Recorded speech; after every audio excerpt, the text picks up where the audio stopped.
All right, let's dive into one of the most fascinating traditions you'll ever hear about. We're going to Nepal to uncover the incredible story of its living goddess. I mean, seriously, think about that for a second. Not as some character in a book, but as a real person you could actually see.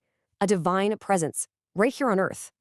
As wild as that sounds, it's not a fantasy.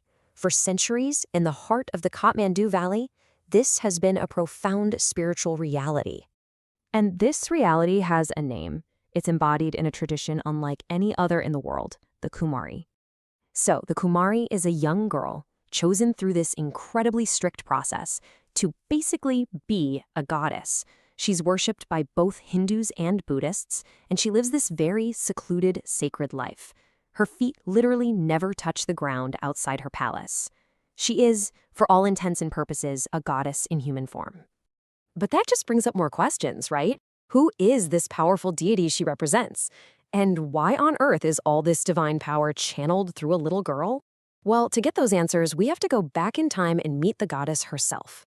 You see, the story of the Kumari is really the story of another, much older, and incredibly powerful deity named Taleju Bhawani. Now, Taleju Bhawani wasn't just any goddess. She was the personal protector of the Malla kings who ruled the Kathmandu Valley for centuries. She was seen as this fierce, powerful form of the goddess Durga, and her favor was absolutely essential for a king to rule. If you had her on your side, your reign was legitimate. She was the ultimate source of royal power. So how do we connect this mighty, unseen goddess to the living child we see today? Well, it all comes down to a pretty dramatic legend, a story about a secret friendship and a sacred rule that was broken. So the story goes that the goddess herself would appear before the king, and they'd sit down, play a game of dice, and she would give him divine advice on how to run his kingdom.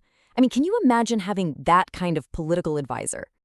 But then, one night, everything went wrong. The king, overcome with, well, human desire, looked at the goddess with lust instead of devotion.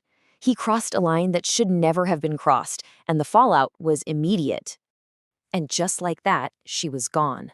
Furious, she vanished, leaving the king totally alone. But in her anger, she also gave him an out, a path for her to come back, but in a completely different and very specific form. And that right there, that promise, is the answer to our question. It's the very reason the vessel for this immense divine power has to be a young girl. So, to get his divine protector back, the king started the tradition of choosing a young girl from the Shakya community to be the living vessel for Taleju Bhawani. The goddess had returned, just like she said she would. So, okay, how does a goddess in the form of a child actually communicate?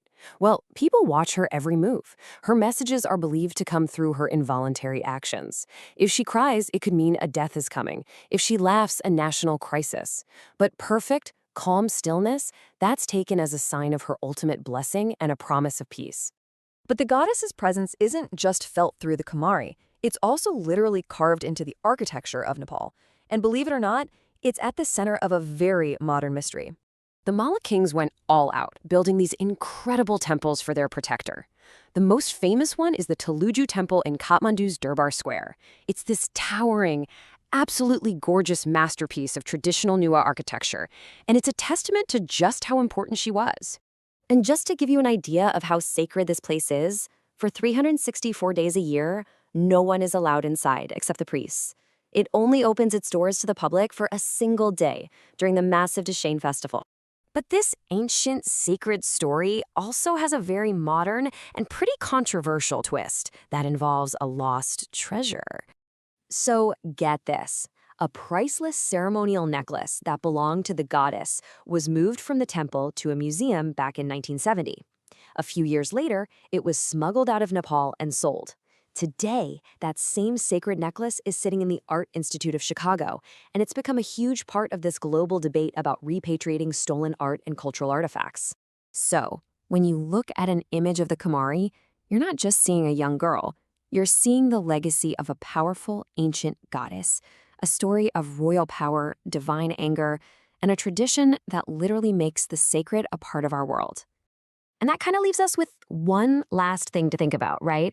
In a world that is so full of noise, what's the power of a divine message that isn't spoken in words, but is just felt, through a silent, watchful presence.